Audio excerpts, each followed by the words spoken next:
तो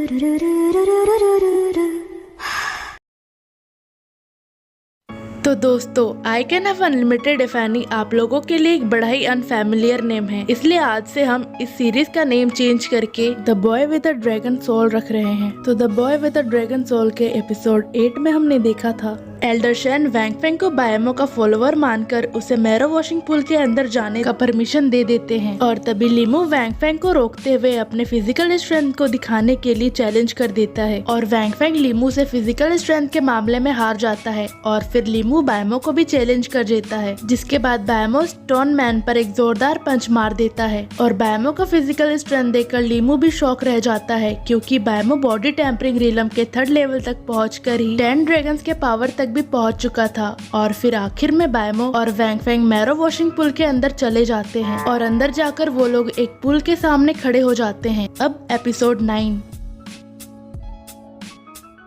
हम देखते हैं बायमो और वैंग फेंग मैरो वॉशिंग पूल के अंदर पहुंच जाते हैं, और बायमो बोलता है क्या ये मैरो वॉशिंग पूल है, ये तो सच में एक लेक है। और तभी वैंग फेंग वहाँ से जाने लगता है और बोलता है मैं प्रैक्टिस के लिए जा रहा हूँ, और बायमो भी मैरो वॉशिंग पूल के अंदर जाने लगता है और कहता है मैरो वॉशिंग के वाटर में मैरो को प्यूरिफाई करना और बॉडी को स्ट्रेंथनिंग करने का इफेक्ट है। साथ ही जितना मैं मैरो वॉशिंग पूल के डीप में जाऊंगा इसका इफेक्ट उतना ही बेटर होते जाएगा। फिर बायमो मैरो वॉशिंग पूल में मेडिटेशन करने के लिए चला जाता है। फिर हमें 2 घंटे बाद का सीन दिखाया जाता है। हम देखते हैं वैंग फेंग मैरो वॉशिंग पूल में बैठकर मेडिटेशन कर रहा होता है, और अचानक से उसके अंदर से एक ऑरा निकलने लगता है और वो शॉक हो जाता है, और फिर वो बहुत ज्यादा खुश होते हुए बोलता है बॉडी टेम्परिंग स्ट्रीम रिलम, मैंने बॉडी टेम्परिंग के स्ट्रीम रिलम में ब्रेक थ्रू कर लिया है। बॉडी टेम्परिंग के 9th फ्लोर तक पहुंचने के बाद हम लोग इस so called body tempering extreme realm में एंटर कर सकते हैं। अगर हम रिलम में ब्रेक थ्रू करने के चूज ना करें तो हम बॉडी टेम्परिंग रिलम में ही फंसे रह जाएंगे।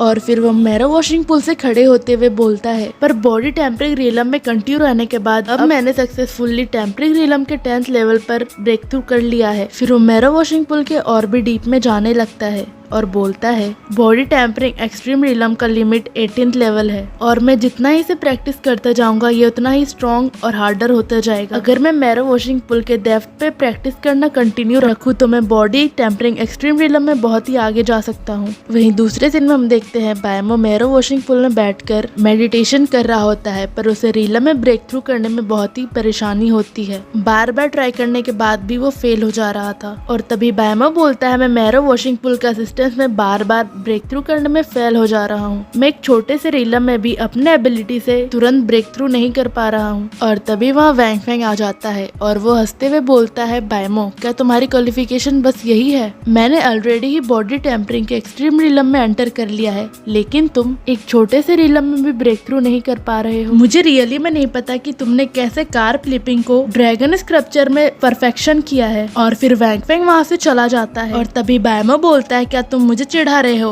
तुम अभी भी बहुत यंग हो, मुझे डर है कि मैं एक जर्क हूँ जो कि तुम्हें नहीं पता है। और फिर वो अपने इफेनी सिस्टम से एक इफेनी यूज करता है, और वो बॉडी टेम्परिंग रिलम के 4th लेवल में ब्रेक थ्रू कर जाता है, जिसे देखकर वो बोलता है इसका इफेक्ट बहुत अच्छा है। फिर वो अपने सिस्टम से बोलता है कि इफेनिस को यूज करना कंटिन्यू करो। फिर हमें कुछ देर बाद का सीन दिखाया जाता है जहाँ बायमो बॉडी टेम्परिंग रिलम के 9 लेवल तक पहुँच जाता है, और वो बोलता है मैं 9th लेवल तक पहुँच चुका हूँ, अब नेक्स्ट स्टेप है बॉडी टेम्परिंग के एक्सट्रीम रिलम तक पहुंचना। और फिर वो अपने सिस्टम से एक इफेनी यूज करने के लिए कहता है, पर बायमो अपने रिलम में ब्रेक थ्रू नहीं कर पाता है, और उसके सारे इफेनिस भी खत्म हो जाते हैं। और वो खड़े होते हुए बोलता है बॉडी टेम्परिंग के एक्सट्रीम रिलम में ब्रेक थ्रू करना एक आसान काम नहीं लग रहा है, साथ ही मेरे इफेनी अपॉर्चुनिटीज भी खत्म हो रहे हैं। और फिर वो अंगड़ाई लेते हुए कहता है इफेनिस के वेस्ट को अवॉइड करने के लिए मुझे मैरो वॉशिंग पूल के डीप में जाना होगा। और फिर वो मैरो वॉशिंग पूल में आगे जाते हुए बोलता है ऐसे में इफेनिस को यूज करने का इफेक्ट ज्यादा अच्छा होगा। जितना ही मैरो वॉशिंग पूल के डीप में जाऊंगा उतना ही प्रेशर ज्यादा होगा। हालांकि मेरे पास एक ट्रू ड्रैगन किंग का बॉडी है, मेरा कल्टीवेशन भी बॉडी टेम्परिंग रिलम के 9th लेवल तक पहुंच चुका है, इस जगह का प्रेशर मेरे लिए वर्थ नहीं है। वही दूसरे सीन में हम देखते हैं वैंग फेंग मैरो वॉशिंग पूल के और भी डीप में नहीं जा पाता है, और वो बोलता है तो ये मेरा लिमिट है, अगर मैं और आगे गया तो मुझे डर है कि मैं प्रेशर के कारण ग्राउंड में गिर जाऊंगा और मूव करने में अनेबल हो जाऊंगा। और फिर वो थोड़ा निराश होते हुए बोलता है, मैं अपनी पूरी कोशिश करूंगा कि मैं बॉडी टेम्परिंग के एक्सट्रीम स्टेट पर मेरे कल्टीवेशन को इम्प्रूव करूं।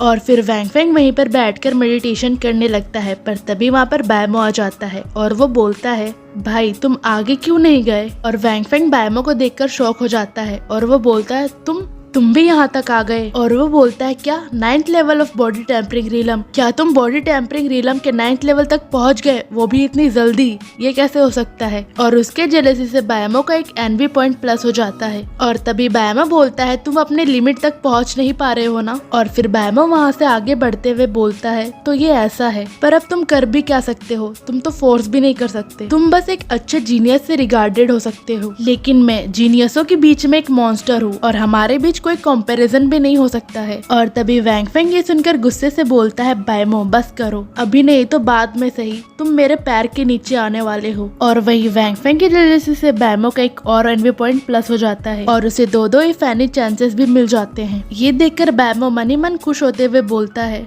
ये छोटा भाई कितना औसम है, बस इसे थोड़ा सा उकसाने में मुझे दो इफेनी चांसेस मिल गए। वहीं दूसरे सीन में हम देखते हैं sister you marrow washing pool के गहराइयों में मेडिटेशन कर रही होती है। वहीं एक छोटे से बोट में वहाँ खड़े उसके डिसाइपल्स बात करते हैं और उनमें से एक बोलता है, वाओ, जैसा कि एल्डर पर्सनल के पहले डिसाइपल से एक्सेप्ट किया जा सकता है, सीनियर सिस्टर यू ने बॉडी टेम्परिंग के एक्सट्रीम रियलम के 14 लेवल पे स्टेप रख दिया है। और तभी वहाँ खड़ा दूसरा डिसाइपल बोलता है, लेकिन अगर सीनियर सिस्टर यू ने बॉडी टेम्परिंग के एक्सट्रीम रियलम में आगे जाने के लिए परस्यू नहीं किया होता और दूसरे सेलेस्टियल टैलेंट्स को पीछे नहीं छोड़ा होता, तो इनका कल्टीवेशन सिर्फ बॉडी टेम्परिंग रियलम तक ही सीमित रह जाता। और तभी सीनियर सिस्टर यू बोलती है, ये बहुत लंबा समय हो गया, मैं अभी तक बॉडी टेम्परिंग रियलम के 15th फ्लोर तक स्टेप नहीं रख पाई हूँ। ऐसा लगता है कि एक्सट्रीम रियलम में कल्टीवेशन कर पाना बहुत ज्यादा डिफिकल्ट है। ऐसा लगता है कि मुझे मैरो वॉशिंग पूल के डीप में जाना कंटिन्यू रखना होगा। और फिर सीनियर सिस्टर यू वहाँ से उठकर मैरो वॉशिंग पूल के और भी डीप में जाने लगती है और वही उसके डिसाइपल्स के वहाँ खड़े रह पाना भी बहुत मुश्किल हो रहा था। और वो बोलता है,